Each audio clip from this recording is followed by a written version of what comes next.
Hello viewers, আশা করি ভালো আছো। প্রতিবারে নিয়ে আপনার সামনে নতুন আরেকটি ভিডিও নিয়ে হাজির হলাম। আজ কিন্তু যারা কলেজ চয়েস দিয়েছেন আপনাদের কলেজের রেজাল্ট কিন্তু প্রকাশিত হবে, ঠিক আছে। যে কলেজে চান্স পেয়েছেন সেই কলেজে নিচ্ছেন করবেন নাকি, মাইগ্রেশন অন করে রাখবেন কি না, আজকে এই নিয়ে আলোচনা করব, ঠিক আছে। নিচ্ছেন করবেন নাকি অথবা দ্বিতীয় পর্যায়ে কি আবেদন করবে, ঠিক আছে, এই নিয়ে আজকে আলোচনা করব। তাছাড়া আগে একটা কথা বলে না, আপনি যদি এই চ্যানেল নতুন দর্শক হয়ে থাকেন তাহলে অবশ্যই চ্যানেল সাবস্ক্রাইব করে পাশে থাকবেন, ঠিক আছে। দেখেন, আপনার যে কলেজে চান্স পেয়েছেন সেই কলেজে নিচ্ছেন করবেন নাকি, ঠিক আছে। নিচ্ছেন হচ্ছে, যদি আপনি যে কলেজে চান্স পেয়েছেন যদি এই কলেজে একবার নিচ্ছেন করে ফেলেন তাহলে কিন্তু এই কলেজে আপনার অবশ্যই ভর্তি হতে হবে। যদি ভর্তি না হন তাহলে কিন্তু আপনার কিন্তু একটা বছর কিন্তু গ্যাপ যাবে, ঠিক আছে। এখন যে কলেজটা আপনার পছন্দ দিয়েছেন, ঠিক আছে, সেই কলেজের সাথে সম্পর্ক কিন্তু আমরা 2 বছরের, ঠিক আছে। এই কলেজে আপনার 2 বছর পড়ালেখা করতে হবে। সেই কলেজ যে পছন্দ অনুসারে যে 10টা অথবা 5টা কলেজ দিয়েছে, যদি আপনার পছন্দ প্রথম যে আপনার পছন্দের যে কলেজটা সেটা যদি আসে তাহলে আমি অবশ্যই বলবো আপনার নিচ্ছেন করবে, ঠিক আছে। আপনার যদি পছন্দ অনুসারে কলেজটা না আসে, ঠিক আছে, আপনি 1 থেকে 10টা তো 1 থেকে 5টা ধারে গিয়ে কলেজ দিলেন, আপনার 1 নম্বর কলেজটা আছে না 2 নম্বর কলেজটা আছে, আবার অনেকে কিন্তু 2 নম্বরটা আছে না 3 নম্বর কলেজটা আছে, ঠিক আছে। তা আপনি তখন কী করবেন, কনফার্ম করবেন কি না, ঠিক আছে। আমি বলবো যে আপনার রেজাল্টটা আপনার ভাগ করে নেবেন, ঠিক আছে। আপনি যে রেজাল্ট পেয়েছেন যদি মনে করেন যে আপনার যে কলেজে বর্তমান চান্স হয়েছে তার চেয়ে বেটার আরেকটা কলেজ পাবেন তাহলে কোনো কনফার্ম করার দরকার নাই, ঠিক আছে।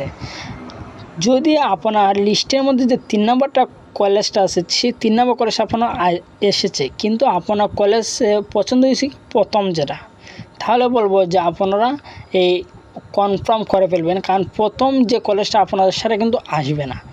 যদি এই রকম থাকে, যখন আপনার কলেজ যখন 1 থেকে 5টা কলেজ দিলাম, দেওয়ার পর আমার 2 নম্বর কলেজটা আসছে কিন্তু আমার কলেজ পছন্দ হয়েছে প্রথম নাম্বারটা, ঠিক আছে।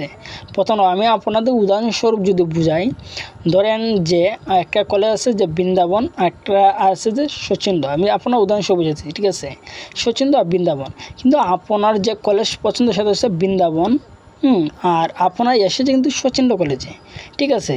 যদি এভাবে আসে তাহলে কিন্তু আপনি অবশ্যই কনফার্ম করবেন। কনফার্ম করার পর আপনি মাইগ্রেশন অন করে রাখবেন। মাইগ্রেশন অন করে রাখে কী হবে জানেন, যখন আপনার বৃন্দাবন কলেজে যখন সিট খালি থাকবে তখন কিন্তু অটোমেটিকলি কিন্তু আপনাকে সেটা থেকে ভর্তি হতে পারবেন অথবা ট্রান্সফার হতে পারবেন, ঠিক আছে, যদি মাইগ্রেশন অন করা থাকে।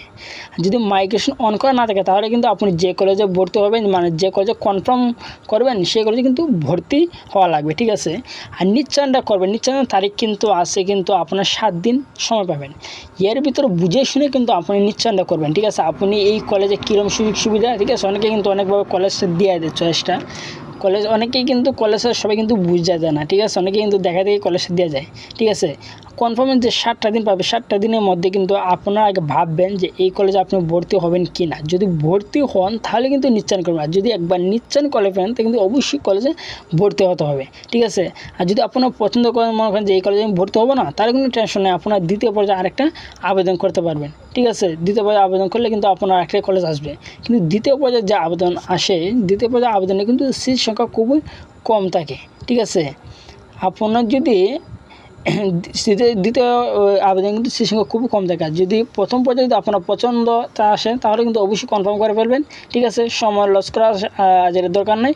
আর যদি আপনার পছন্দ অনুসারে আমি বললাম যদি দ্বিতীয় কলেজ আসে তাহলে কিন্তু আপনারা মাইগ্রেশন অন করে রাখবেন অবশ্যই। যদি প্রথম পর্যায়ে পছন্দের যে কলেজটা আছে সেটা যদি সিট খালি থাকে তাহলে অবশ্যই কিন্তু আপনি ভর্তি হতে পারবেন, ঠিক আছে।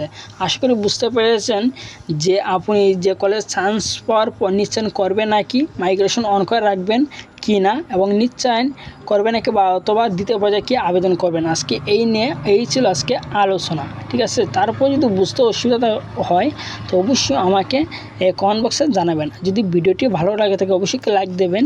আর আপনি যদি এই চ্যানেল নতুন ভিউয়ার হয়ে থাকেন তাহলে আপনার সাথে রিকোয়েস্ট থাকবে যে এই ধরনের অল এডুকেশনাল নিউজ পাওয়ার জন্য অবশ্যই চ্যানেলটি সাবস্ক্রাইব করে পাশে থাকুন। ধন্যবাদ, দেখা হবে অন্য কোনো ভিডিওতে।